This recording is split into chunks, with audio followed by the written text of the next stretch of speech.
இடஒதுக்கீடு என்பது இல்லாதவர்களுக்கு கொடுப்பது இல்லாதவர் வளர்ச்சிக்காக கொடுக்கப்படுதுன்ற ஒரு விஷயம். அது ரெண்டாவது அம்பேத்கர் என்ன சொல்லியிருக்காரு, இடஒதுக்கீடு இந்துக்களுக்காக மட்டுமே உருவாக்கப்பட்ட ஒரு சிஸ்டம் தான் சொல்லியிருக்காரு.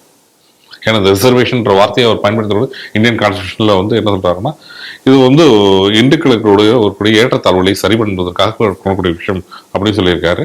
அதன் அடிப்படையில் தான் இந்தியன் கான்ஸ்டியூஷன் செயல்படுது.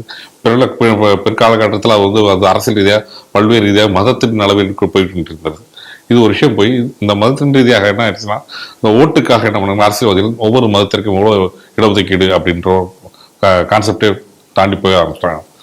ரெண்டாவது அப்படி இருக்க போகும்போது கர்நாடக அரசு ஒரு படி மேலே போய் இந்தா ஒப்பந்தம் எடுக்கிறீங்களா, ஒப்பந்தத்திலையும் உனக்கு 4% இடஒதுக்கீடு முஸ்லீம்களுக்கு அப்படின்னு சொல்லிட்டு ஒரு அறிவிப்பை வெளியிட்டிருக்கார்கள். இது கிட்டத்தட்ட இது பாராளுமன்றத்தில் வரைக்கும் மிகப்பெரிய ஒரு அமளியை ஏற்படுத்தியிருக்கு. இன்றைய பாராளுமன்றம் கூடிய போது இந்த வார்த்தையை தான் கூறியிருக்கார்கள்.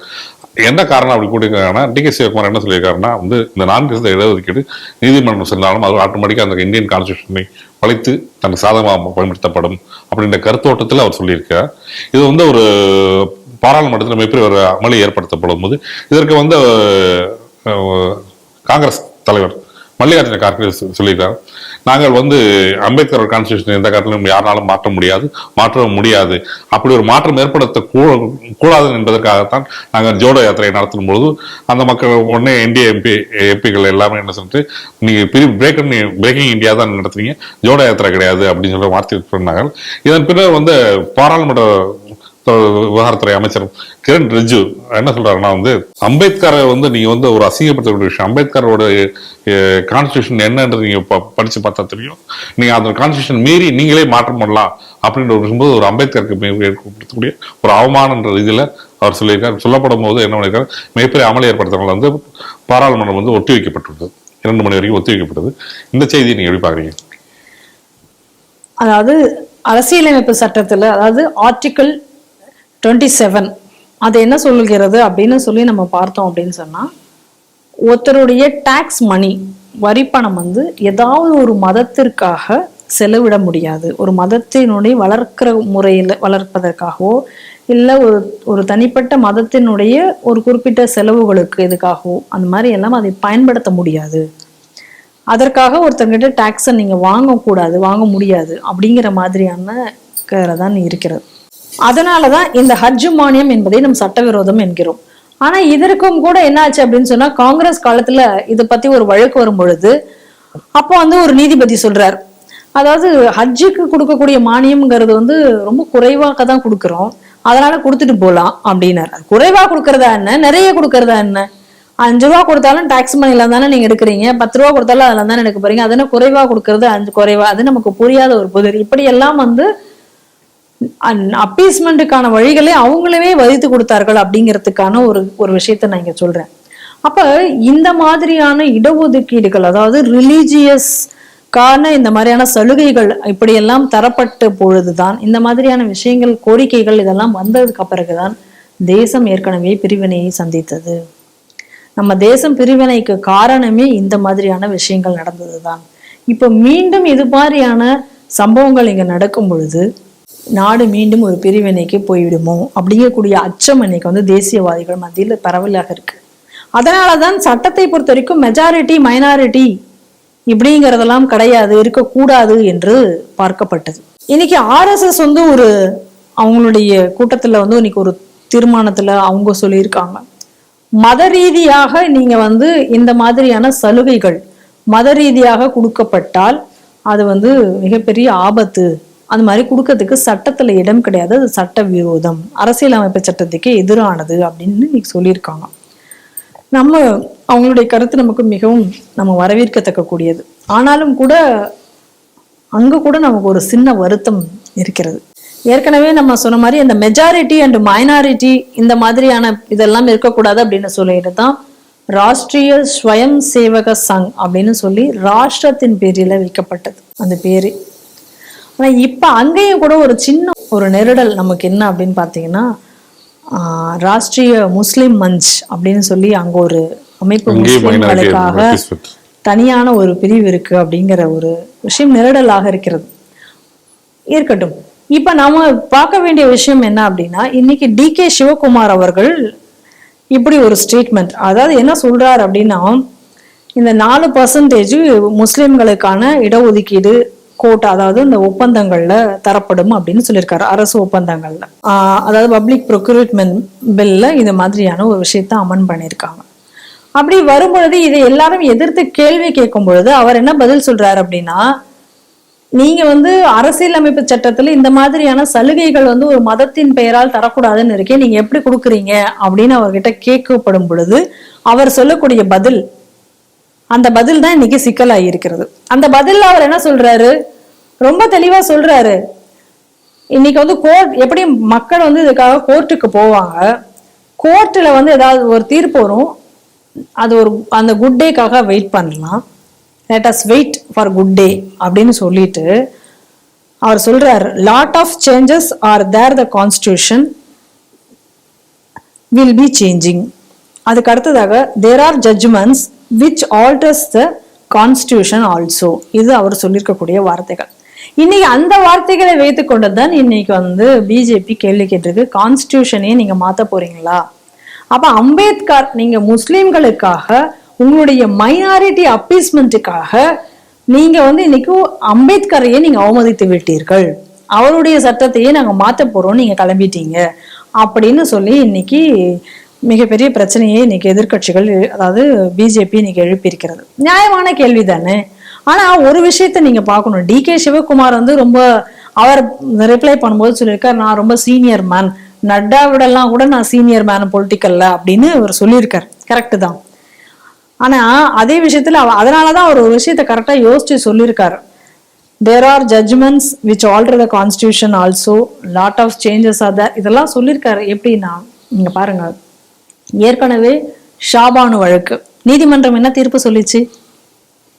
ஷாபானு வழக்குல நீதிமன்றம் சொன்னது அவங்களுக்கு ஜீவனாம்சம் தரப்பட வேண்டும் என்றது ஷாபானு வழக்குல நீதிபதி கொடுத்த தீர்ப்பு.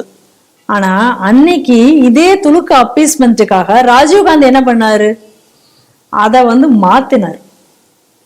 அந்த வழக்கை, அந்த சட்டத்தை மீறின ஒரு இதை அவர் அன்னைக்கு செஞ்சார். அதனால DK சிவகுமாருக்கு அந்த சீனியர் லீடர் இல்லையா, அதனால காங்கிரஸ் அப்படி செய்யுங்கிறதுல அவருக்கு ஒரு நம்பிக்கை இருந்திருக்கோ என்னமோ தெரியல.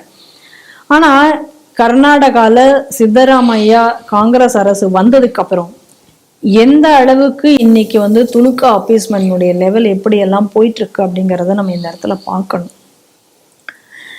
இன்னைக்கு பாருங்க, நான் அதை லைனா வரிசையா நான் படிக்கிறேன். வக்ஃபு மெயின்டெனன்ஸ்க்காக அவன் மாநில பட்ஜெட்ல போடப்பட்டிருக்கிறது 150 கோடி. 1000 கோடி மைனாரிட்டிஸ் டெவலப்மெண்ட்டுக்காக அந்த கமிஷனுக்கு அவங்க கொடுக்க போறாங்க. அதுக்கடுத்தது 100 கோடி உருது ஸ்கூல்களுக்காக ஒதுக்கப்பட்டிருக்கிறது. அது மட்டும் இல்லாம 6000 ஒரு இமாமுக்கு 6000 ரூபாய் பணம் மாதம் வழங்குவதற்கு அப்படின்னு பண்ணியிருக்காங்க. அப்ப எப்பேற்பட்ட ஒரு சட்டவிரோத ஒரு செயலை இன்னைக்கு இந்த காங்கிரஸ் அரசு செய்து கொண்டிருக்கு அப்படின்னு பாருங்க.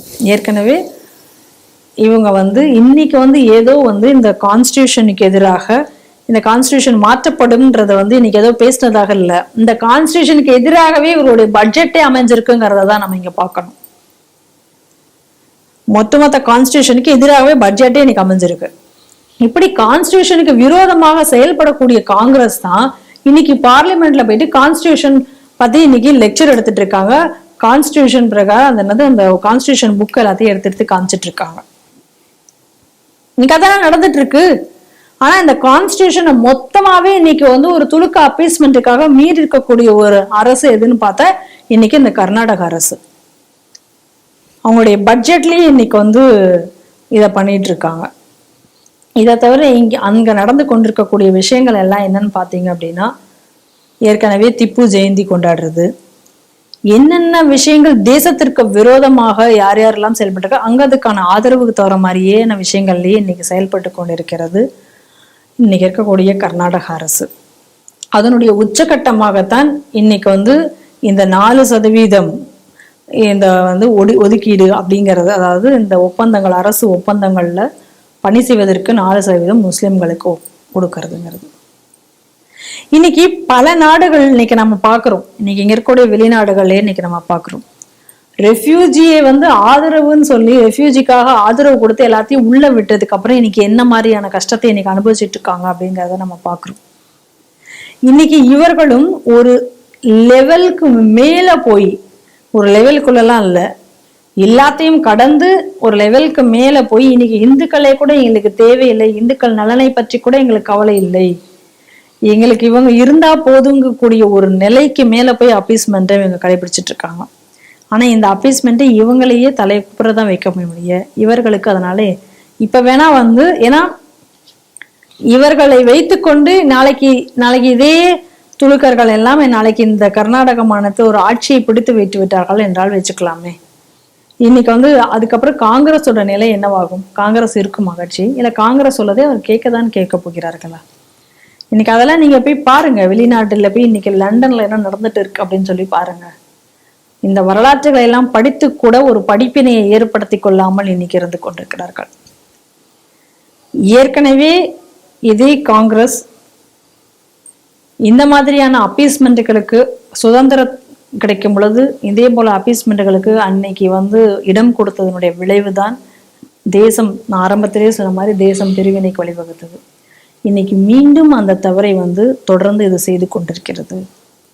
இன்னைக்கு கர்நாடக அரசு அப்படிங்கக்கூடியது, இன்னைக்கு டி.கே. சிவகுமார் அவர்கள் பேசியிருக்கிறது அப்படிங்கிறது அம்பேத்கர் சட்டத்திற்கு எதிராக இன்னைக்கு அவங்க செஞ்சிருக்காங்க. அம்பேத்கரை இவர்கள் இழிவுபடுத்தியிருக்கிறார்கள். இவங்க உண்மையிலேயே அம்பேத்கரை ஃபாலோ பண்றவங்களா இருந்தாங்கன்னா நிச்சயமாக இதை அவர்கள் செய்திருக்க மாட்டார்கள். ஏன்னா அம்பேத்கர் ஏற்கனவே சொன்னார், அவர் வந்து மொத்த இடஒதுக்கீடுகளை, அதாவது மொத்த சலுகைகளை கூட ஒரு காலகட்டத்துக்கு பிறகு அபாலிஷ் பண்ணணும்னு சொல்லியிருந்தார். ஆனா இன்னைக்கு இவங்க புதிதாக வந்து மதத்தின் பெயராலும் இன்னைக்கு இவர்கள் வந்து இந்த மாதிரியான விஷயங்களை செய்து கொண்டு போவது என்பது மிகப்பெரிய ஒரு ஆபத்தில் முடியும். இதை வந்து இன்னைக்கு ஒரு பெரிய விஷயமாக பார்லிமெண்ட்ல இன்னைக்கு விவாதிக்கப்பட்டு கொண்டு வருகிறது. இதுக்கு வழக்கு தொடருவார்கள் அப்படின்னு சொல்றாங்க. நீதிமன்றம் இதை கண்டிக்க வேண்டும், நீதிமன்றம் இதற்கு அனுமதி அளிக்க கூடாது அப்படி என்பது நம்மளுடைய வேண்டுகோளாக இருக்கிறது. மத்திய அரசும் இதற்கு வந்து அனுமதி அளிக்கக்கூடாது. மத்திய அரசு இதில் என்ன செய்ய முடியுமோ அதை ஆவணம் செய்ய வேண்டும் என்பதும் நம் கோரிக்கை. நன்றி மேடம். நன்றி.